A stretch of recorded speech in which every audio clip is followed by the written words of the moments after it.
Good evening, Christina. Go again.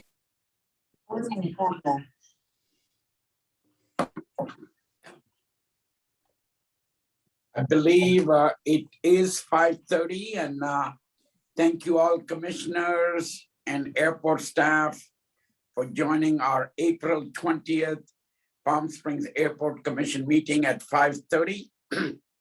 At this time, I'd like to request Vice Chair Kevin Cochran to lead us to the Pledge of Allegiance. Let's do it. I pledge allegiance to the flag, United States of America, just and done in which it says, one nation, under God, indivisible, for liberty and justice for all. Thank you, Kevin. Much appreciate that. And knowing that the agenda for this evening's meeting was posted on April 14th in accordance with the established policies and procedures, Christina would like to see if we can have a roll call, please. Yes, can everyone please take a moment and unmute your mics, please? Commissioner Adams is excused. Commissioner Breslin? Present. Badillo? Present. Burke? Present. Corcoran? Present. Dada? Here. Feltman? I know I saw Feltman. There he is. Okay. Commissioner Freemuth is excused. Commissioner Hedrick? Here. Hughes? Present. Martin? Martin? Miller? Commissioner Miller? Payne? Present. Pye? Here. Schmitz? Here. Commissioner Suero is excused. Wheel? Commissioner Wheel may come in later this evening. Commissioner Wiseman? Present. Thank you very much. We have a quorum. Thank you, Christina. And at this time, Chairman, this is Commissioner Philbrook. I'm not sure if I was noted as being present. I'm sorry, did I skip you? If I did, I apologize. I have you noted as here. That's okay. Sorry about that. Thank you. That's all right. Thank you. we love to pick on chair of the noise committee. Jim. So, I need to make more noise. yes. Time before we accept the agenda for this evening, any changes from any of the commissioners? Seeing none, like to make a motion to accept the agenda. So moved. So we have a motion, and do we have a second? Second. All in favor? Aye. Aye. Any opposed? Aye. All right, Christina, at this time, do we have any request for public comments Yes, Chairman Dada, we do. Mr. Tony, in order? you're breaking up some, Chairman Dada. You might have to turn off your video. There, I think we have you back. Okay, terrific. Okay, great. We do have Mr. Tony Michaelis with us today for public comment. Mr. Michaelis, if you'd like to unmute yourself, you have 3 minutes to speak at this time. Yes, hi. My name's Tony Michaelis. I'm a resident of Cathedral City, and I just wanted to comment as a recent passenger at the airport. I was a passenger on April 2nd, which was a Saturday at 1 p.m., and I understand that's one of the busiest days. But the specific concern I had was the chaos involved at the baggage claim area. It took my flight from Sacramento to Palm Springs was 1 hour, and it took another hour for me to get my luggage. There was no, there was total sort of chaos in the baggage claim area. There was no letting people know when bags were coming in. And as much as I appreciate the management of the airport saying things like in the article today in the Desert Sun, as for issues with operations of actual airlines, that's out of the airport's control. I have to, beg to differ that simple, basic management could have made a huge difference in the negative experience that I think we all had there. Many people, many passengers were basically saying, I'll never come here again. People, the way that bags arrived, you only knew by a passenger looking at the baggage claim and then yelling it out to all of the other passengers. A simple management technique of maybe having one person out on the tarmac saying, when is this Southwest flight going to deliver their bags, say 30 minutes, 40 minutes, that was fine. And then having a management person or supervisor rather than the baggage people, the baggage service personnel who were incapable on that day of doing anything would have made a huge difference in terms of the overall experience. I understand there are going to be upgrades to the facility and things because obviously there were a lot of people there and it was one of the busiest periods, but it seems to me it wouldn't take much for a couple of managers to be at that location for those 2 hours of busy periods and try to facilitate some communication with passengers coming in. And I just wanted to convey that to all the commissioners because all I hear from management is that it's out of their control. And that to me is not an acceptable answer. So for what it's worth, that's one passenger's experience, and I hope things improve. Thanks for listening. Thank you, Mr. Merkeles, for your comments. We do appreciate that. And the airport team will get back to you. And Christina, do we have Mr. Merkeles's information to reach out to him? I do have his phone number. We will contact him. Yes, thank you. Terrific. Do we have any other speakers for this evening? We have no other scheduled speakers, but we will give it a moment to see if anyone would like to raise their hand to speak.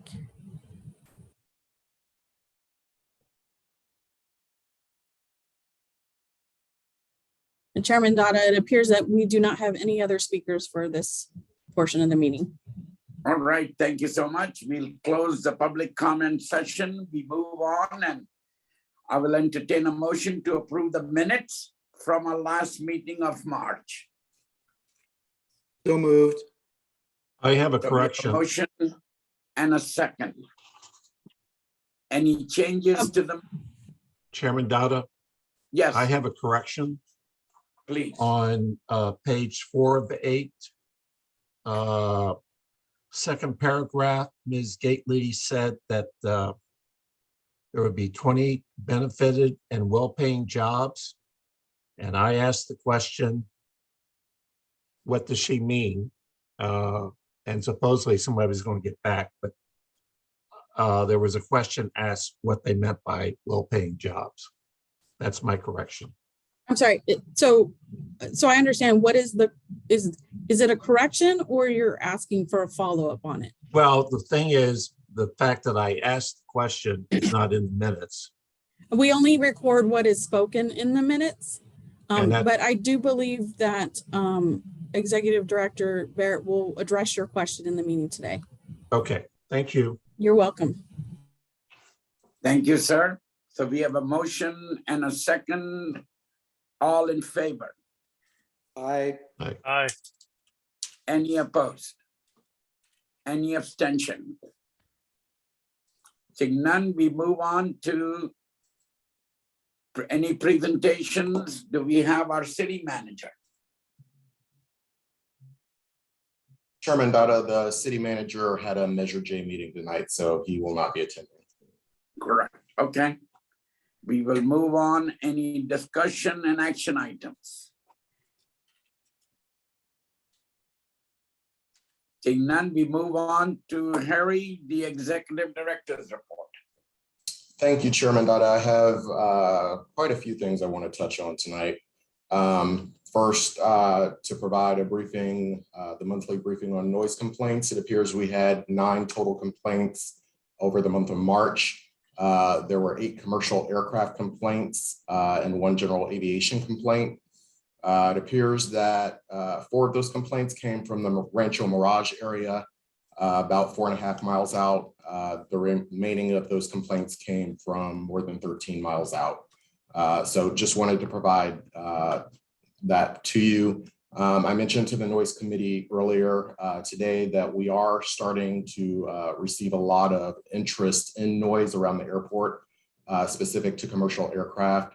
And we've been addressing those, as they come in, and it's not a groundswell yet, but that interest is starting to increase. So just so the commission is aware of that. Our baggage handling system challenges, I spoke about this in our last meeting. We've pretty much narrowed down most of the problems associated with the baggage handling systems to capacity. And frankly, really was just the surge in aircraft operations between that 10 a.m. hour and 2 p.m. On our heaviest days. Within the recent weeks, that's abated some, partly because we've been working on the system internally. We've had some software upgrades and changes, as well as some hardware reconfiguration. But also some factors worked in our favor, frankly, for us. And that was, Alaska Airlines right now, they should be out of a pilot strike, but we're in a pilot strike, which reduced services here to Palm Springs. And then in addition to that, some of the seasonal carriers are winding down for the year. So that kind of helped us out. We still do have some baggage handling issues that we need to address. The airport is entering into a contract with V1 Consultant. We're working on their business license now, but that was essentially the same consultant that worked on the baggage challenges at Denver International Airport when they had those a few years back. And we're hoping to have them come and assess the system, look at what decisions were made throughout the construction process, and then hopefully make some recommendations to us on how we can improve that. I don't anticipate that that's going to be a short-term fix. That's probably going to take a few months to get through that process. But as we work through that, I'll continue to brief the commission, or whoever's in the executive seat will continue to brief the commission on the status of that.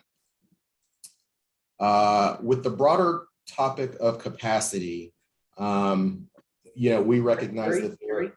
Yes, It's Commissioner Miller. Before you move on, what about in conjunction with what we just heard from the public, would it help to have better communication with airport? I know that a lot of that is the airlines doing, but as you heard from that participant, that public, and my own experience with flying in the airport and listening to people around, they don't differentiate the airport from the airlines, especially when it has to do with baggage.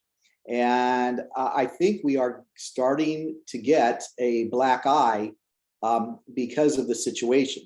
So kind of following up, is there a way that we can situate staff, especially during the peak, that will help at least communicate to people at the baggage claim area that their bags are going to take 20 minutes, their bags are going to take 30 minutes, their bags are going to take 40 minutes, or whatever it is, so that we don't, at least we're communicating with people, even though it may not be airport operations responsibility or fault, but as a customer service type of thing.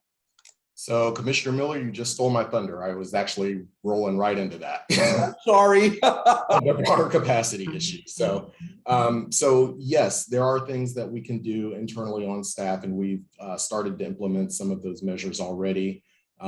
Use of airport staff sometimes can be challenging just depending on our scheduling. However, we have reached out to our volunteer group, the Navigators, to solicit their assistance in helping to manage not only the baggage claim, but also the ticketing wing and the queue lines and ticketing. We're having meetings with them over the next couple of weeks to kind of, explain to them what we're looking for and help them develop a program of doing that. And then on the broader topic, frankly, of capacity, we realize there are some challenges there that we need to address with the airlines as well. So we've been working with the airlines, not only on their schedules, but on their manpower issues, and working with their corporate offices back home to try and close the gaps there so that they're able to provide the best customer service when their passengers arrive. Commissioner Hendrick, I'm sorry. Good. Is one of the problems with the baggage claim that the airlines have insufficient personnel to unload the bags? Yes. So there are a number of problems with the baggage claim. First, it's undersized for the type of aircraft that we receive. We've been getting a lot more mainline aircraft to the airport. And as a result, when you have 150 people per aircraft unload and you have 9 arrivals, at some point you just become overwhelmed. We only have 3 carousels or 3 bag belts in the baggage claim area. So it's a mad dash for the airlines to try and see who gets there first and who can drop their bags first. And while those airlines are dropping bags, the others are waiting. And then, of course, some of the airlines have had ground handling challenges. So American just replaced their ground handler. They're moving to a new ground handler. I believe some of the other airlines are looking to do so as well. So there's a confluence of factors there that are contributing to that. I have a question. Thank you. Yes, Commissioner Wiseman. I was curious, is there a functional intercom system in the baggage claim hall where communications can be made? There is an intercom system. The intercom systems as we have them now are staged at the baggage claim offices for each airline. So right now, they're the only individuals who have access to those. We are trying to get a central PA installed. However, the lead time on that is somewhere like 3 months. Would it be an imposition to ask the airlines to improve their communications using that intercom system? We have asked them to do so already, and to their credit, they're working on that. Some have already improved. And some airlines, frankly, are better than others at communicating their services. Commissioner Payne? You've got a bids display above the baggage carousels. What's the ability to put notifications on that saying Southwest flight XYZ, Alaska flight XYZ, bags coming off at XYZ, first bag, last bag? Just communicate using the visual that you've already got installed. So the challenge with that is the software that's driving that system. We can do it. But we need to upgrade the software that drives that system to do it. So right now it's not smart enough to say, hey, this next tranche of bags is coming within the next 10 minutes. But we can make some upgrades to the system to enable that. Is there, from a lease agreement standpoint, I mean, no airlines promise 20 minutes to your bag or will do something. We'll give you a free coffee or remove the bag fee. What, from a lease agreement standpoint, do you have when it comes to carrot and sticks? In terms of liability to the airport or? Punishing an airline for taking an hour to deliver a bag. I would have to look at the lease. I'm not sure that we have any enforcement authority within their lease. Frankly, many of these leases were authored years ago, 10 years ago. So I'd have to take a look at that. So as a commissioner, I would suggest we have you take a look at that and see what we can do that way. I mean, airlines respond to finance. You get their attention when you talk dollars.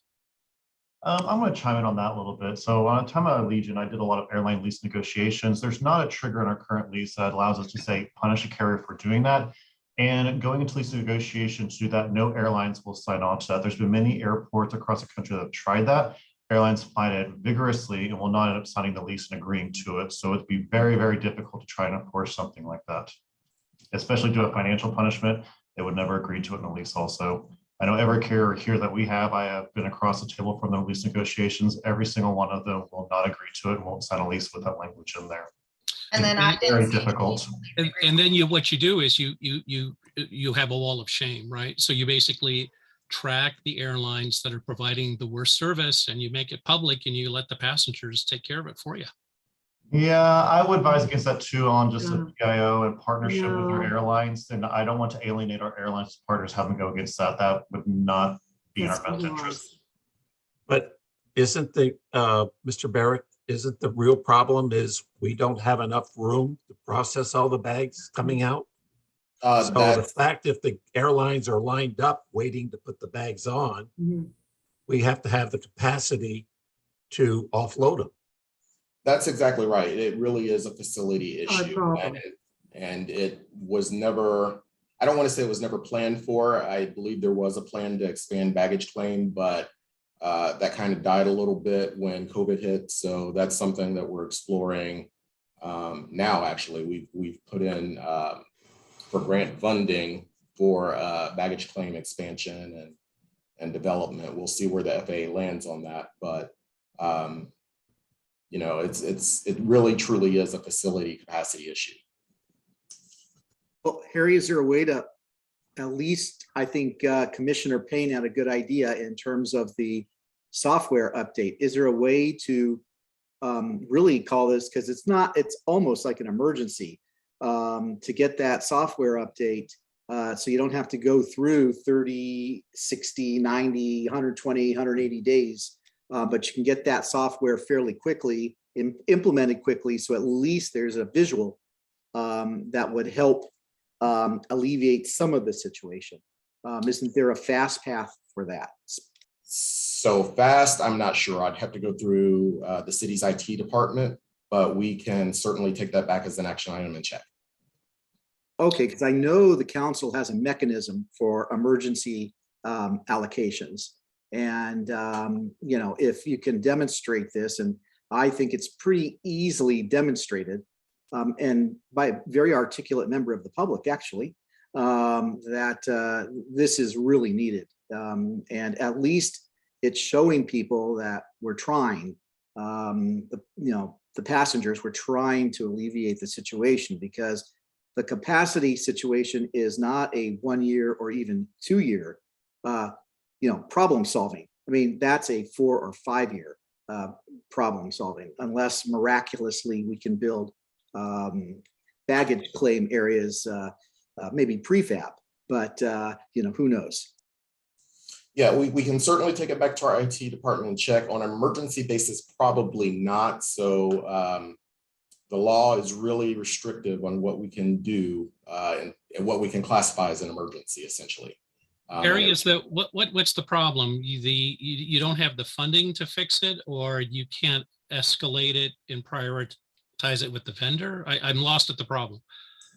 I didn't say there was a problem. I said I'd have to check with our IT department, because I just don't know the answer to that. So that's an action item we'll take back and send to our IT department. That's not something that we manage internally here at the airport. Got it. On just the contract and the design of the baggage system, is it as simple as when you purchased and funded and put in the baggage system that's working now, was it scaled for a certain amount, and due to a variety of factors, increased passengers, you're now getting 3 times that, and so you didn't know that would happen in the design initially? So there's a distinction here. So what we're talking about is baggage claim, and that system has not been touched in years. The baggage handling system, the outbound baggage handling system, that's the one we just completed. But baggage claim, that system is the original system, frankly. So there was never any upgrade to it. I think it's met its useful life. It was designed to capacity at the time, but now we need to go into a design program to upgrade that part of the facility. Got it. Thank you. Hoping that I could just point out one more time that I think fixing the problem is clearly a long-term task, but communicating better about the problem to passengers is something that we can attack right now and help make this a better experience for people. Yeah, absolutely. And as I said, we're working on that as we speak. Great. Were there any more questions concerning baggage claim capacity? Well, I guess one more on just baggage. I missed last month's commission meeting due to travel, but I think I heard that a warranty on the outbound baggage system was going to be due to be up, but it wasn't performing as expected. So could you just clarify that briefly? So the outbound baggage handling system, it's been well publicized that the system hasn't been meeting our capacity needs. particularly with the amount of aircraft that we've had and the amount of passengers coming through the facility. So for the last month and a half or so, we've been working with Entitlement, who's the software and PLC provider, with Logan Teleflex, who's the manufacturer, Swinderton, the builder, to figure out what was happening with this system. And we've been actively making tweaks to the system over time to gain some of that capacity back. It's work, but to a very incremental degree. And so now we're bringing in V1 Consulting, which I mentioned earlier, to assess the system, take a look, and see where we can either reconfigure or make some modifications to make the system work for us. I'm not sure how we arrived here, frankly. I wasn't here when the design of the system was conceived. I don't know what decisions were made during the construction process, but right now the system that we have is not working for us, and we're working to correct that. So is there a holdback? Again, money talks. So is there a holdback or have you paid out the contract to Swinnerton? Yeah, the contract has been paid to Swinnerton already. So is there a discussion with your council to restart the warranty period? Since it's not performing to spec, I can't see why the warranty should have started in the first place. So the warranty is still in effect. There's not a discussion with the city council. What's happening is we are going through an exercise to figure out what decisions were made by the previous director and what decisions were made by the designer to get us here. We're not entirely sure. We don't have a complete picture of that right now. Okay. So it may not be a system performance issue. It may truly have been a decision that was made that caused this problem. Got it. So you're basically saying the system may be too small for our needs. During peak hours, yes. Which means that this is going to grow as we grow. Correct. That's accurate. And that's the problem that we're trying to solve right now. Would that be, will we talk about, do you think you'd have a resolution as to the problem and the history by next commission meeting, or do you think it'll take longer? It will likely take longer than that. We're looking at about 3 or 4 months before we truly know where we are and what we need to do to correct the problem. Okay, thank you. Any other questions for our airport director? I do have a couple of things I just wanted to finish up on. If we're done with the baggage handling discussion, last Monday, April 11th, we started our janitorial contract with Vested Solutions for the airport. So they are providing overnight janitorial services, supplementing our current airport staff to help keep the facility clean. Also during the day, we do have 2 restroom attendants who are here during peak hours from 6 a.m. to 2 p.m. So hopefully there will be a noticeable increase in in the improvement in the facility hygiene component. So just wanted to wrap that up for the commission and let you know where we were. And then, when was that started again? I'm sorry. that was started, we were having some, just on our current manpower, some challenges with keeping up with the demand on the facility. So there were periods where certain parts of the facility weren't being cleaned as they should be, or as clean as they should be. No, I was asking this extra manpower. When did that start? Oh, I'm sorry. When did that start? That started on April 11th. Okay, because I didn't know when it actually started, but I've had 2 comments from fellow residents who fly quite frequently saying they saw a huge difference in the bathrooms. So Oh, that's great. I know we give you a hard time about stuff, but I also want to give you a compliment that what you're doing, at least from the 2 people that have talked to me who use the airport extensively, have told me that they feel the bathroom is doing better. So the bathrooms are cleaner. So I just wanted to give you some props. Well, thank you. That's really good to hear. And I'll make sure that our staff knows that and we keep working on that. So just, Harry, you said on baggage handling, I don't want to get into it further now, but when we come to the budget and capital projects, I'd like to raise it again, but so I just didn't want to surprise you. Thank you. You're welcome. And then finally, Clear launched their service on last Thursday, and it's been so far successful. The airport noticed almost an immediate improvement in wait times at the TSA checkpoint. And Clear personnel have frankly been really, really good about helping with some of that queue management that I was referring to earlier. It's able to free up airport personnel to do other things while they manage the TSA queue lines. As of Monday, Clear had reported that they had 1,530 members vetted through the facility just over the weekend. So it took off with a bang there. They also tracked inbound traffic of Clear users, and it looks like we had almost 2,100 members inbound, and they came, it looks like most of them were from Seattle, San Francisco, and Denver. So it seems to be a positive impact on the airport. We did get a response on how much they were paying their staff. The base rate is $16 per hour plus commission. And that commission is $13 per sale that they make at the pods. So there was a question last time from a commissioner around senior discount. I'm curious if, did we ever get a response back? They thought that was a good idea, and I'm just curious if that was brought back to the airport.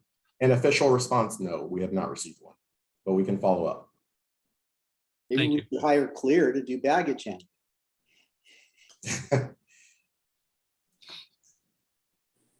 Are there any additional questions for me? Thank Right. you Eric, for your report. Go ahead. That concludes for me, Chairman Dada. Thank you so much. And do we have Victoria to give us the financial summary update? Chairman Dada, we have the Budget and Finance Committee update from Commissioner Feltman next. Okay. Well, that's really easy. I turn it over to Victoria, who's the subject matter expert. Great, thank you. How simple is that? All right, let me go ahead and share my screen here. I'm just going to do a quick update. You see this in your packet, but I'll just kind of go over it. We made some revisions to the budget in a couple of areas.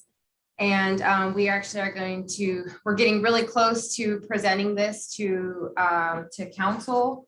Our changes to the budget include some capital project increases of about $2 million that include the restroom renovations, switching over to our common use, and then our Gate 16 paving, as well as a portion of the local match that wasn't included in the original draft of the budget. And our expenses increased by 2.2 million because of the capital program, as well as the additional staffing.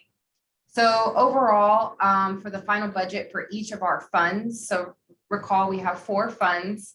Fund 405 is our customer facility charge. There is a projected surplus for the budget of 5.2 million.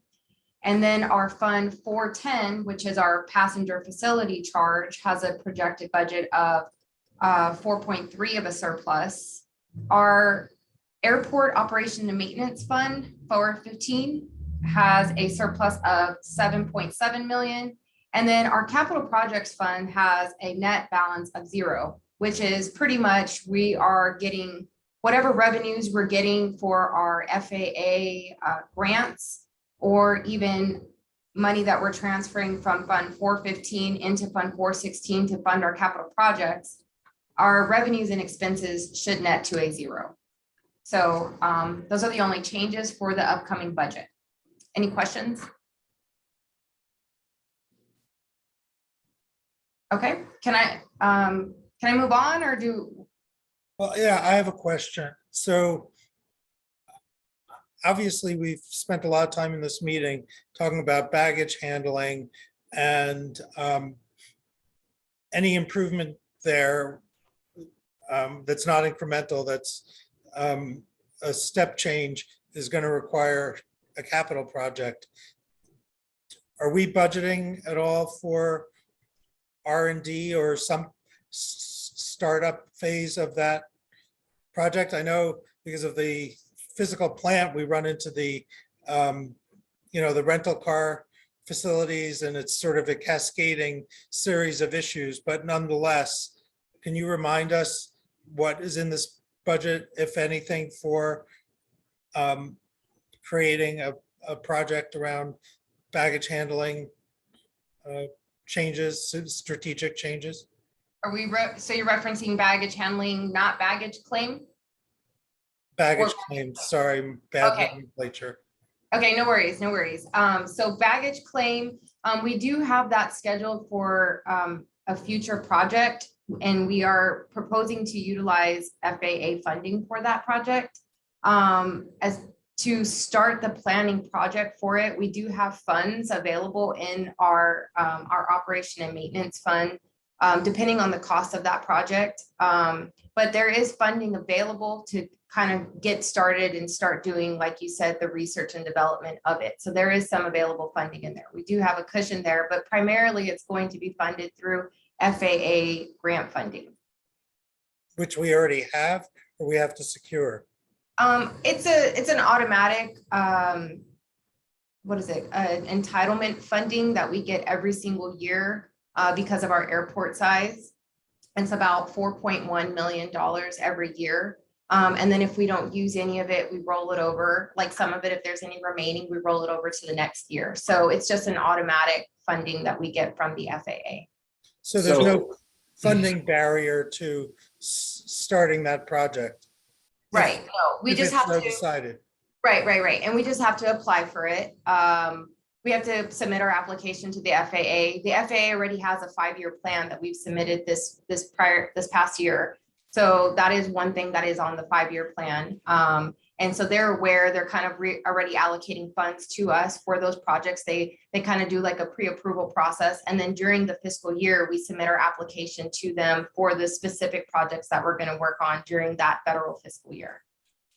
So Commissioner Feltman, I'll kind of put some context here for you.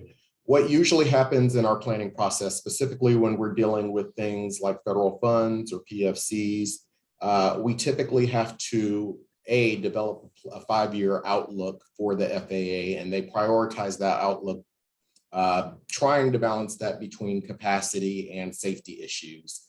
And then we have to try and figure out, so if I program a project in 3 years from now, how much that project is going to cost so they can secure the funds on the federal level.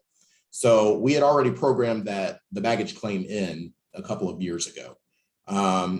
Last year, or I think the year before, right during COVID, when we still didn't know what was happening with COVID, we reprogrammed some of those projects so that we weren't putting ourselves in a horrible financial position.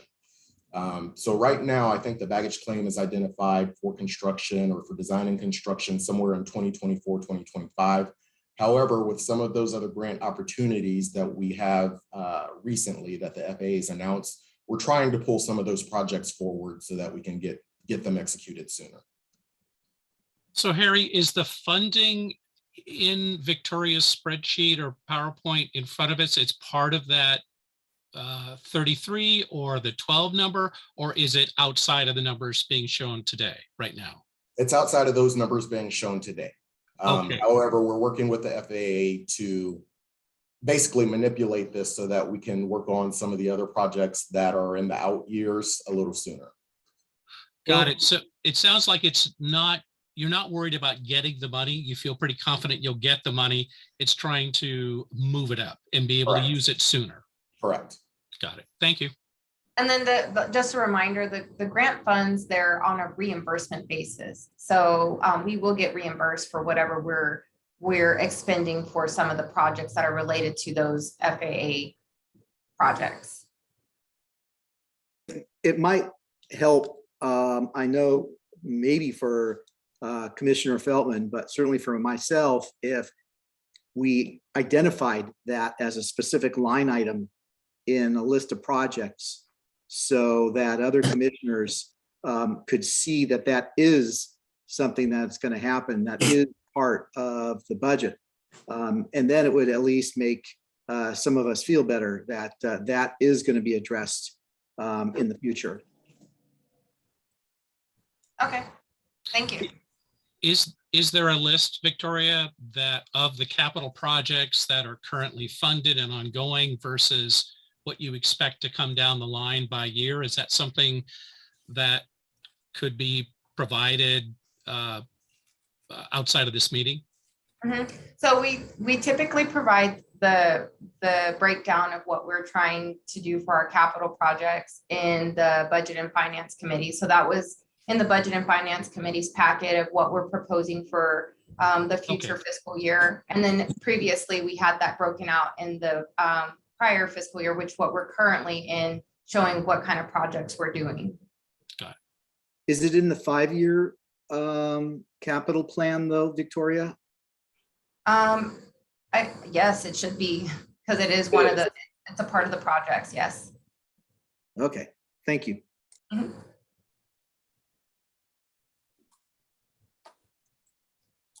Okay. Any other questions, or Victoria, are you done with your report? I mean, if you want me to go, I have two more things. Really quickly, I just want to give you a quick update on the concessions RFP. We want to get the RFP draft out to the commission no later than the week of May 5th. And then we're asking for a 1-week turnaround if possible. And then we want to make sure that we have everything finalized by May 19th so that we can get it out and issue to the public on June 6th. So if we can get it out to you sooner than May 5th, we're definitely going to get it out there so that y'all get a little bit of extra time to make comments on it. And then we can make those revisions to it. So, and then just a really quick, well, this is just the Concessions Rfp Roadmap that was originally in the draft RFP. Nothing has changed from it. Just kind of giving you the timeline again, where we issue the RFP in June, but then we're hoping to award in December at the end of this year. Any questions about the RFP? Okay, and then everybody did receive the financial summary for ending in March 31st. Overall, our position, and I'll just kind of quickly go through this. For Fund 405, we had a net balance of 1.8 million, so a surplus. In Fund 410, the passenger facility charge, we also had a surplus of 2.8 million. In Fund 415, which is our airport maintenance operations and maintenance, we had a surplus of 5.3 million. One thing I do want to note that I thought was pretty neat is the on-airport rental car revenues for the month ending in March. For the year really totaled 7 million, which that was the most that I've seen in the history of time here at the airport. So it was pretty amazing to see that our rental car had generated 7 million, and we still have April, May, and June, you know, for the rest of the year. We still got 3 more months. So that was, it's really nice to see that we're doing really well there. As well as our lease parking. Go ahead. Quick question. Is that based on a combination of the charges for rental cars? Some places they're very, very high, and the volume. So it's both passenger driven and pricing. Why do you think that we spiked so well? It's definitely passenger driven. And you've seen that the numbers for our airport have been increasing. We've had an 8 straight record breaking months for our passenger traffic, but we did have a lot of a lot of customers renting vehicles. So that was really nice to see. We also increased the rental car fee during the period. Right, but that wouldn't affect Fund 415. You would see that fee increase in Fund 405 that tracks the customer facility charges. So you'll definitely see an increase over the next months because we started that March 1st. It was a $10 per transaction, and now it's a $9 per day up to 5-day maximum. And then lastly is the airport capital projects. There's a net balance of 4.8 million. And then our cash balance is, it's very hefty. Our fund 405, which is the customer facility charge fund, is at 27 million. That's for future projects related to like the consolidated rental car facilities. Fund 410 has a 3.9 million cash reserve. And then Fund 415 has a 13.7 million cash reserve. And then Fund 416 has a 5.3 million cash reserve. Victoria, I have a couple questions about Fund 415. Sure. It might be helpful because if you look at a casual glance, you look at the totals that you have on the previous slide. Okay. Go up one more. Okay. Or one more? Yeah, one more. And you see you've got the general operating expense, a revenue of 22.5, and you have operating expenditures of 26. Mm-hmm. Now go to the next slide. Mm-hmm. And see you have your operating revenues of 28. So a casual observer would say, well, what happened? Now, that is, as you know, is the CARES Act money.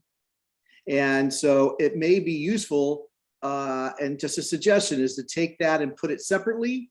I mean, you've got an asterisk by it, but maybe separately so that the subtotals equal, and for the casual observer, that might be helpful.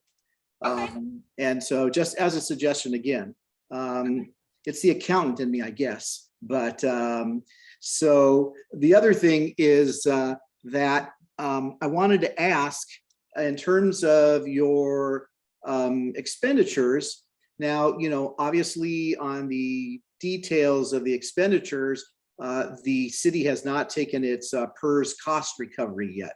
When does that normally take place?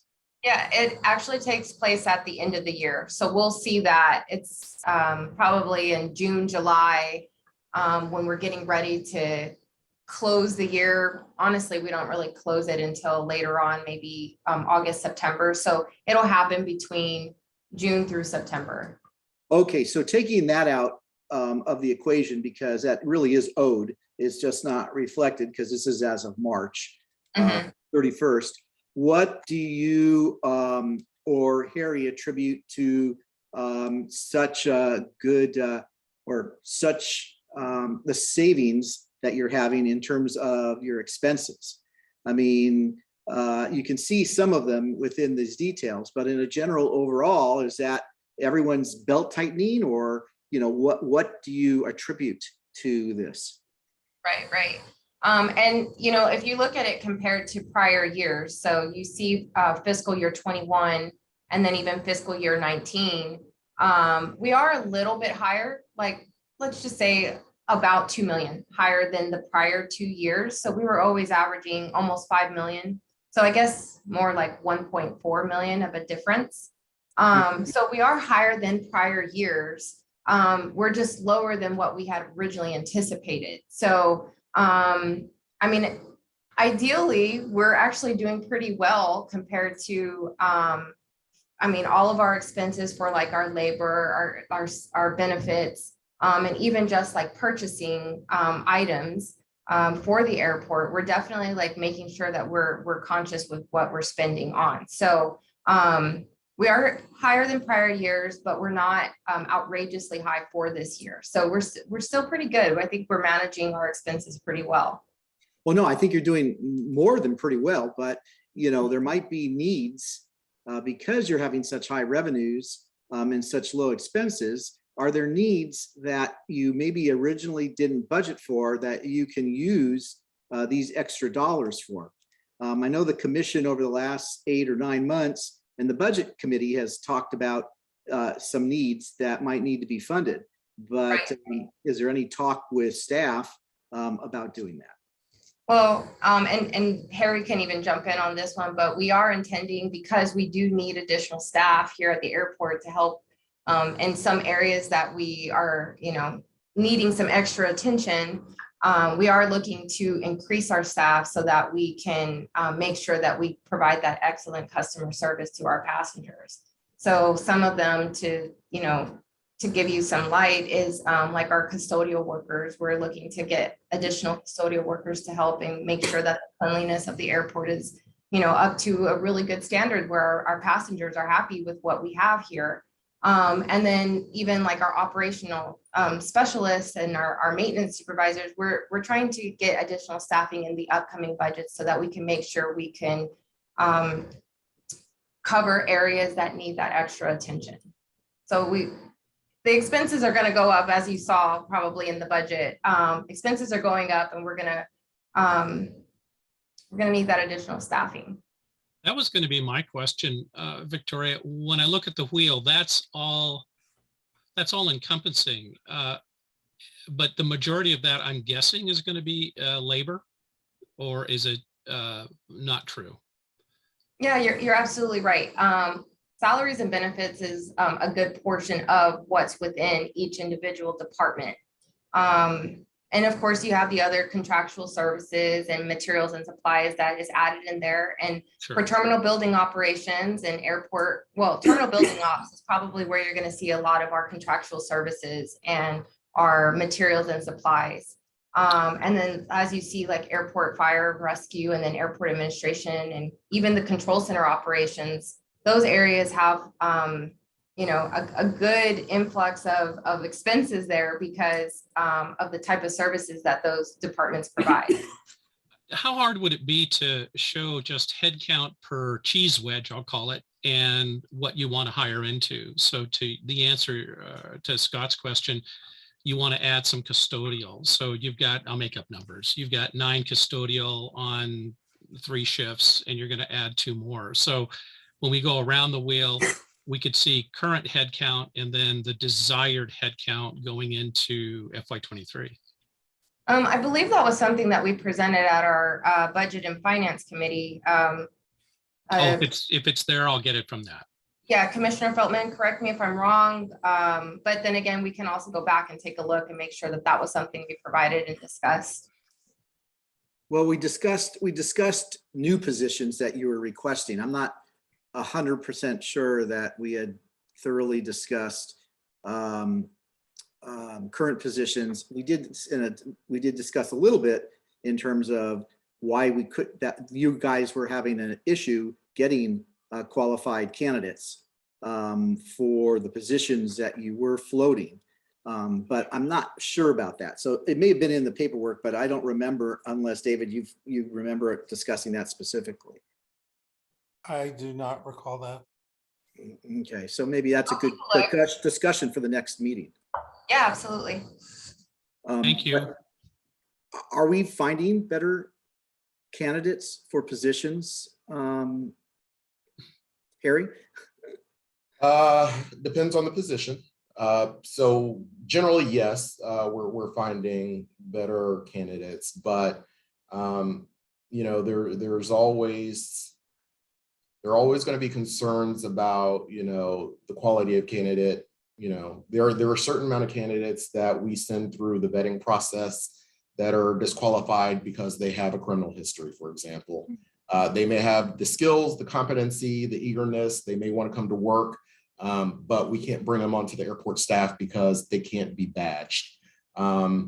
We have a lot of candidates that start and they realize that, this isn't the job for me. It's too much walking. There's too much of an airport to work with. I've got to go. So they'll stay for a couple of days or a couple of weeks. And then we go right back into the recruitment process. So it's been improving, but we're not there yet.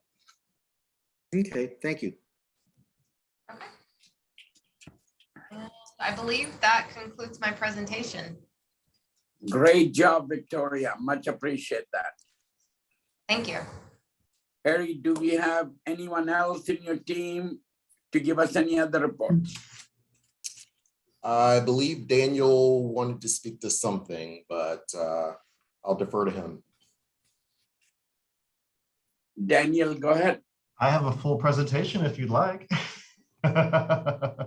Sure. Yes, I've got a few things. I was absent last month, you guys, so apologize for that, but I was out getting ready and heading to Vegas and getting married. So that's new on a personal note. Congratulations. Thank you. Congratulations.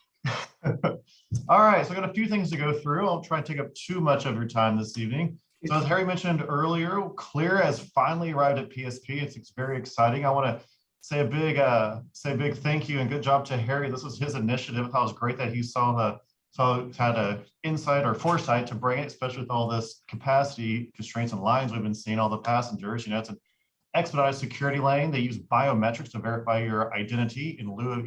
I also found something new for me is that if you're out and about traveling and you have Clear, if you've forgotten, you've lost your wallet, your ID, you can actually go and use this and still get through security without a government issued ID. So I thought that was pretty cool.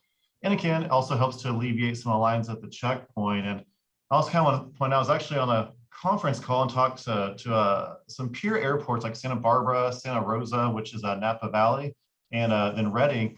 They're having some similar capacity issues like us. They had, just like us, they had this huge balloon of unexpected growth right in the middle of COVID still, and they're having some problems too with their facilities as well. So we're not the only ones out there like that. It doesn't help us, but I thought to say we're not the only ones in the boat, at least.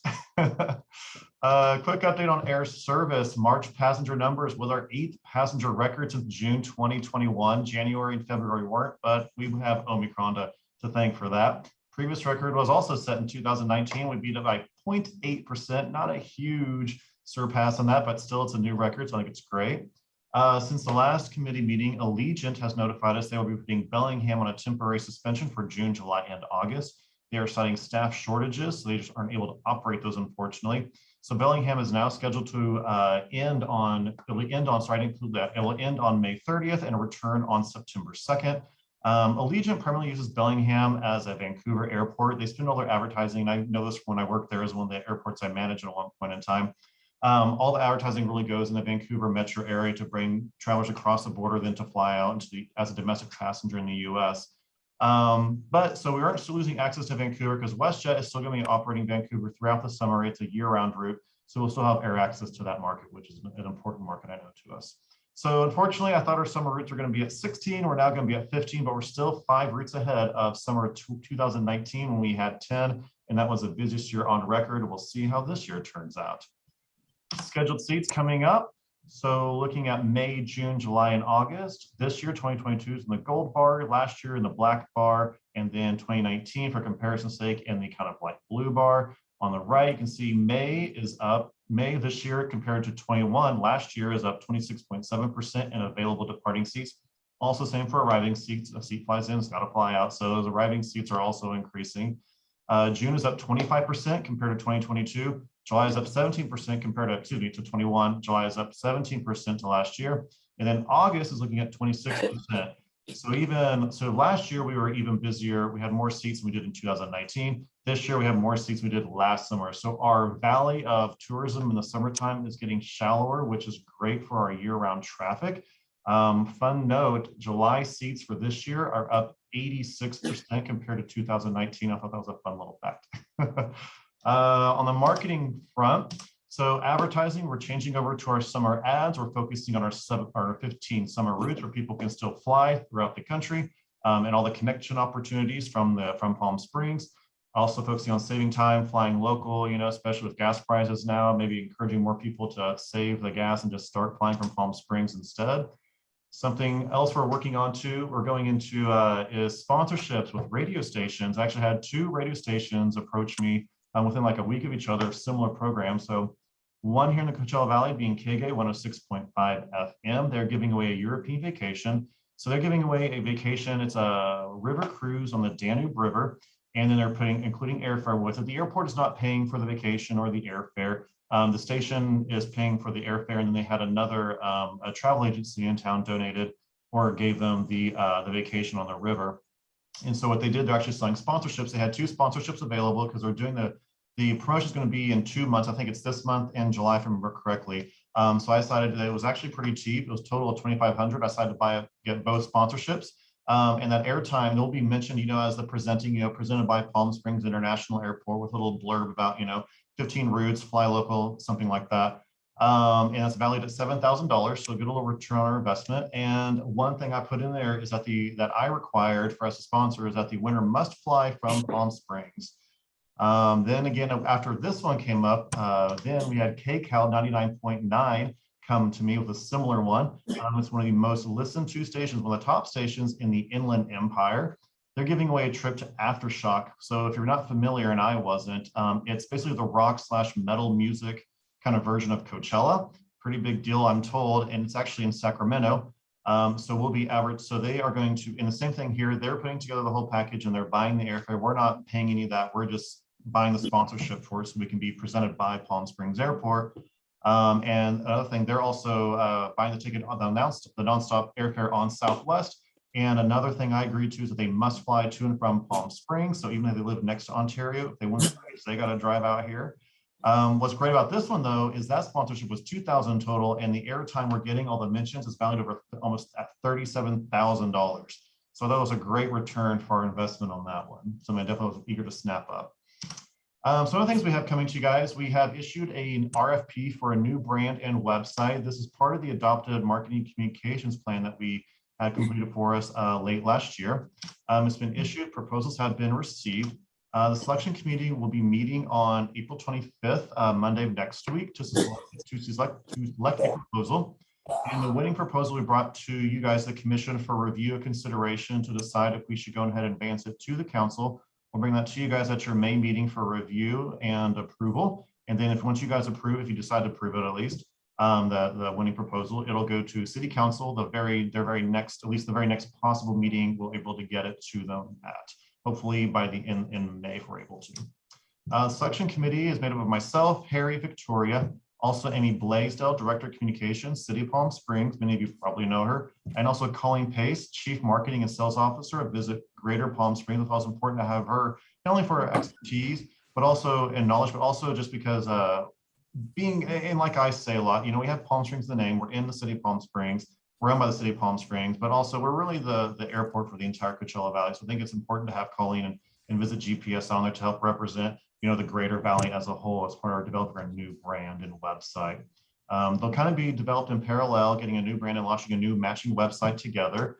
Work will start as soon as we can after City Council approval. Should be 4 to 6 months. We're trying to do for an aggressive timeline of having it all finished in 4 months. Because we want to have this launched by October in time for our next tour season. Once the the consultant has been approved and contracted, then we'll start involving the airport commission, the marketing committee, and then the various community groups. We're going to pull in not just you guys as the commission, but also other people within the community to start putting this together, really develop a whole brand and realize it'll help us what do we want the airport to be? Where do we want to go? Our mission, vision, value statements, all things like that, all the things that we're just lacking that we just don't have. I think I've mentioned before that the current logos that we have, the bottom right your corner, the Fly PSP, the Palm Springs International ones, the Palm Springs International Airport logo was actually developed for the convention center, and they took the words convention center and swapped it up for International Airport, and that's how we got that. And then JNS actually created the little Fly PSP logo down the corner for us that we've been using on several of our things. But this will be a full, well thought out branding development. So something we'll be able to use for years and years to come and really help guide us and where we want to take it and take the airport and really have the organization as a whole, which will be great for us. Something else? Daniel, yes. Daniel, what's the criteria for selection at a high level? Okay, so basically it's going to come down to like experience. Have they done experience doing websites and doing branding? Have experience doing it for airports specifically? Years of experience, their teams, et cetera. We have a whole criteria that procurement put together for us, and then we score based on that. Got it. And will you be able to get to it directly instead of through the Palm Springs City site? Will you be a standalone site?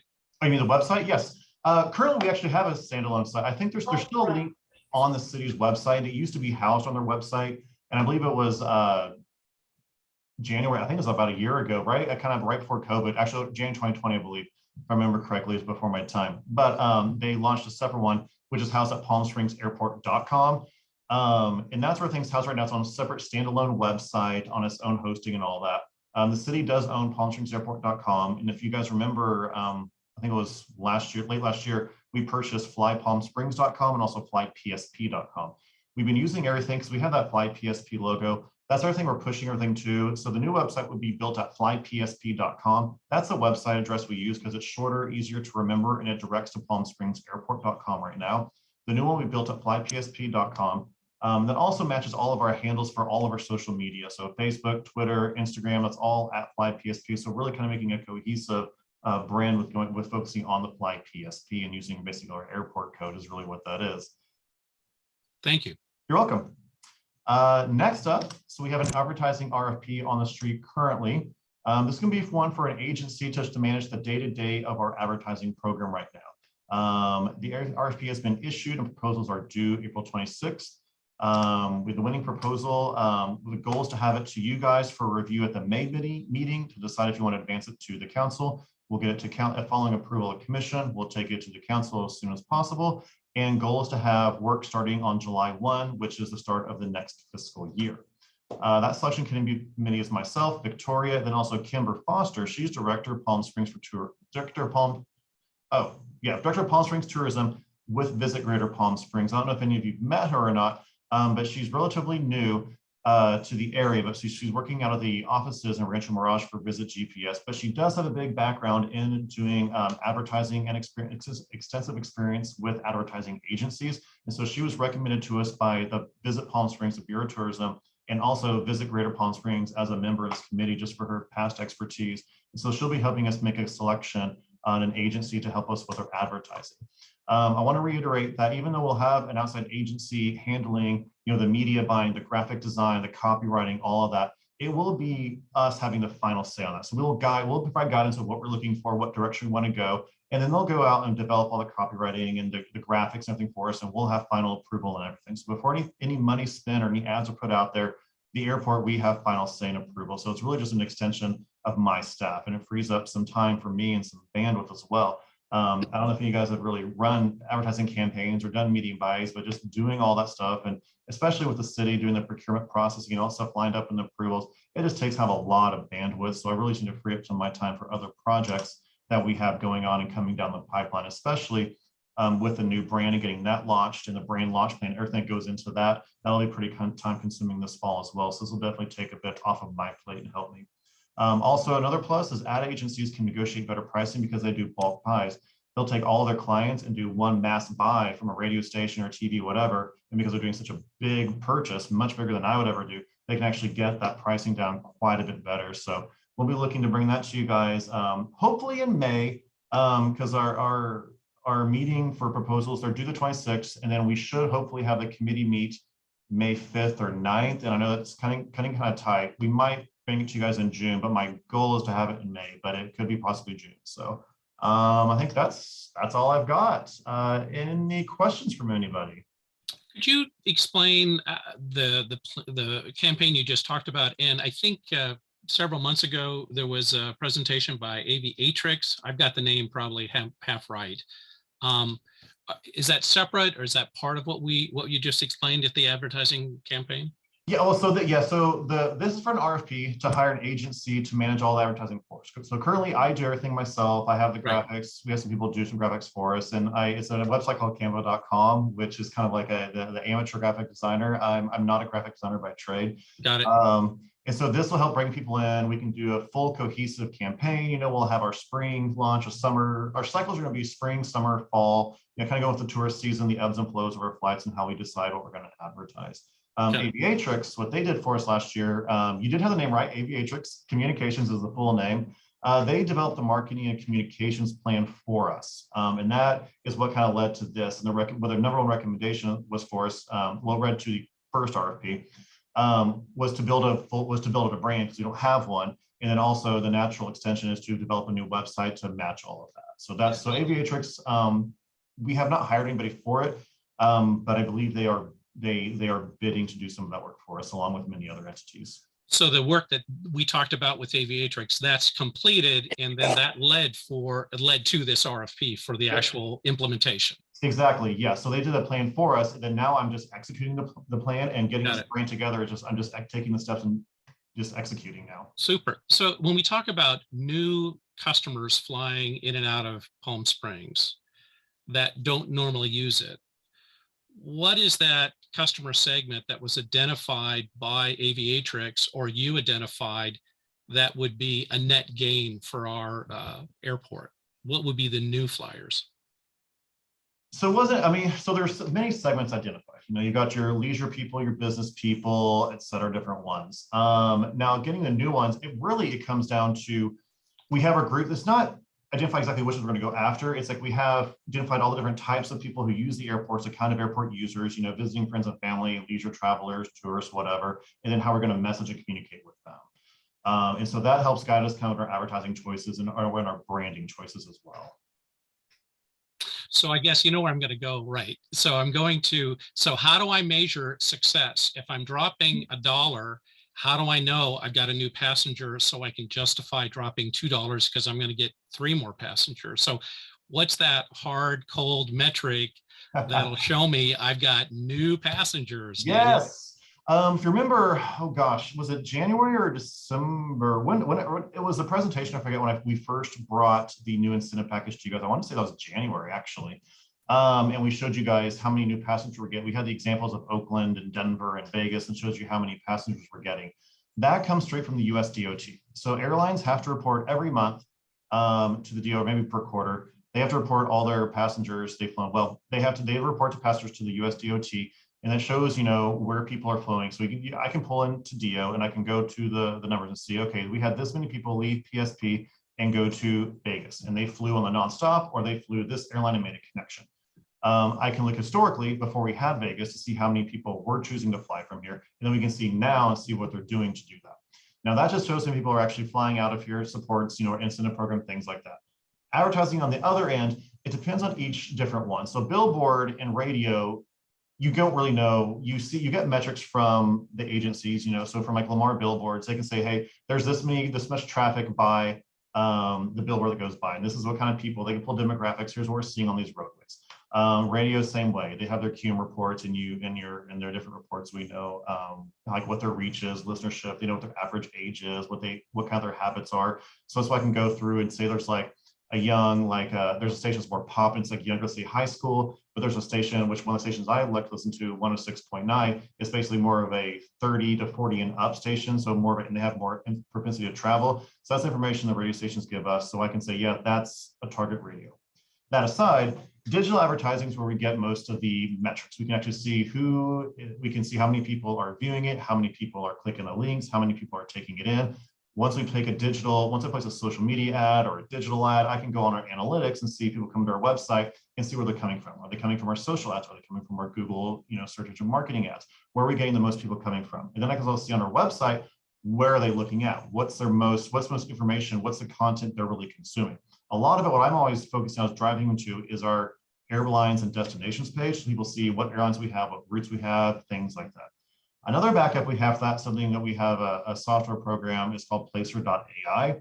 What that one is, it's kind of like your cell phones, you know, the big brother, you know, if you allow your phones to track you, or all the 200 million plus apps that will track your data, where you're going to and things like that. And if it's shared with them, they take it all and they put it together.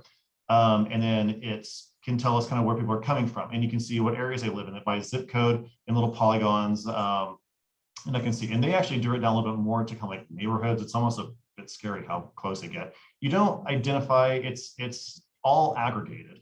So it's not like you can't say, oh, they know exactly where my house is, but they got like a neighborhood, kind of like maybe like, I don't know, a square mile, for instance. Anyhow, so I can go into that report and I can pull in, let's say I've targeted advertising with my digital in, you know, this 5 square mile radius in the Inland Empire. I can also draw a polygon with the Placer.ai on that one. And I can see pre-advertising, how many people did we pull from an area that actually drove and visited our airport? And then I can compare for where we do, then I can put it on there. And after advertising, I see, okay, how many people are coming now? Some of the areas we've targeted, I've actually looked at, we've increased visitorship from those polygons in the Inland Empire to our airport by sometimes as high as 50%. And so that's a correlation I draw, like pre-advertising to now advertising. Okay, last question. Is there any way in your RFP, when you select your vendor, you can tie compensation to new passengers that are arriving? You target a segment you capture some percentage of that segment. And part of their goal is showing that the advertising actually pulled more passenger outbound from PSP. We have not included that in. Do you think it's a good idea? There is a performance clause in that, so it's not a financial one. There's a performance clause that if they're so part of this we're putting together, it's going to require them to put together KPIs for their advertising campaign. So I'm talking about the advertising RFP, not the branding, obviously. So we'll tie their KPIs to that. And so we'll set the KPIs for the various campaigns, maybe a fall campaign, summer campaign, et cetera. And then we have those. And if they're not meeting those, there is a performance clause that the city includes, that procurement includes, that we're able to cancel the contract if we want to do. The first contract, it'll be basically a one-year contract. Or no, it's going to be a one-year contract with 2 1 years to renew, or maybe it's going to be a 3-year contract. Either way, I think it's a clause, if I remember correctly. It's like a 30 or 60 day out we give them, and then we can pull out of that and then just stop with them. Okay. Technically, we do have that. We didn't put that in the scope of work, but we do have that option, because I was thinking the same thing. I was talking to procurement, putting this together. It's like, what if they're not meeting our goals and what I want? How do we get out of this? And then procurement said, we have this clause that if they're not meeting our expectations, we can pull out of it. I'm like, okay, great. So we're protected that way. Thank you. Yeah, you're welcome. Any other questions for Daniel Meyer? Seeing none, Daniel, thanks for a great presentation. Thank you. And Harry, do we have anything else besides commissioner requests and reports? No, Chairman Dada, I think we're done. Good. Well, our future committee meetings is scheduled for May 18th at 5:30. And hoping that we might have an early version of the RFP. As Victoria had mentioned, we might have it by May 5th. So Harry, if it's possible, that'll be great. That the commissioners get a copy, and if nothing else, I will entertain a motion to adjourn this meeting. I'm sorry, one quick one. I know we've had a budget meeting. I know we had an operations meeting, and I think operations meeting will again happen next week. Daniel, we haven't had a marketing meeting yet, correct? Or did I miss it? No, we have not yet, because marketing's ad hoc, just if we need it, and we haven't needed to yet. But I do anticipate having one with the branding. So the branding and website for sure, definitely, we'll have that one. So if this is approved in council in May, then we'll want to, and we get to work. Once we get the consultant under contract, then we'll pull a committee meeting together, because the marketing committee will definitely be involved with this, the branding and RFP one. So technically, yeah, once we have the consultant, everything in the contract, the start date finalized, then we can set a marketing committee meeting. And that's what I anticipate having that next meeting. Thank you. I have one more item for Daniel. Daniel, I was given feedback from a resident that the castle banners around the airport are in bad condition. My last time at the airport was at 5:30 in the morning, so I didn't see them, but can you take a look at that? Oh yeah, no, David, I'm right there with you. I agree with them. They are in bad shape. I had a request. We've gotten some pulled down. They're in front of the terminal because they're just kind of old and wind beaten. They're sun faded and wind torn.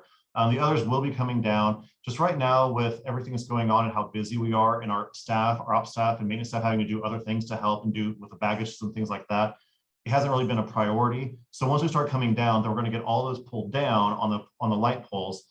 And then once we launch the new brand this fall, we're going to get new banners and we'll put all those back up. And so we're going to focus, things on like advertising our routes, our airlines, just a lot of airport messaging on those. But yes, those will be coming down as soon as we get a little bit of breathing room and our staff has the bandwidth to do it. And then we'll put some new ones up when we launch the new brand this fall. Thank you.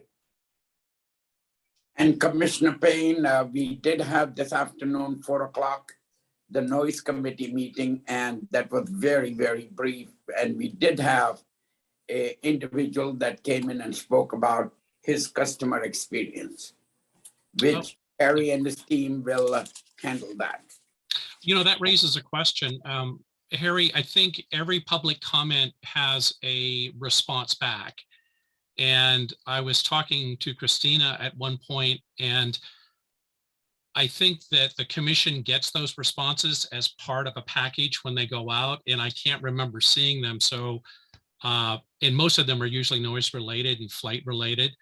I'm just curious, is the protocol to, when you communicate back to the public, to copy the commission on those as part of the commission package or indirectly in another manner? If not, I would love to request that. If it's in writing, yes. Typically, when we receive complaints, and usually the complaints are about noise or of some customer service issue, then those usually come in by phone. So we can have a transcript of that. But if it's in writing, yes, we do respond, and Okay. they would be included. Okay, thank you. All right, having said that, Harry, Chairman Victoria. Dada, sorry, Yes. one moment. I just wanted to note that the Operations Committee meeting that we had scheduled for April 28th is actually being rescheduled for unforeseen circumstances. Airport staff needs to be rescheduled, but we're looking to schedule it for the following week, and I will send the agenda out to the commission so they can see the agenda and they can join the meeting if they'd like to do so. Thank you, Christina. And I will now entertain a motion to adjourn this meeting. So So moved. moved. All right. Thank you all for joining and hoping to see you a month, which is May 18th at 5:30 again via Zoom. Thank you. Thank you, everyone. Have a good evening. Oh, Thank you. good night now. Aye.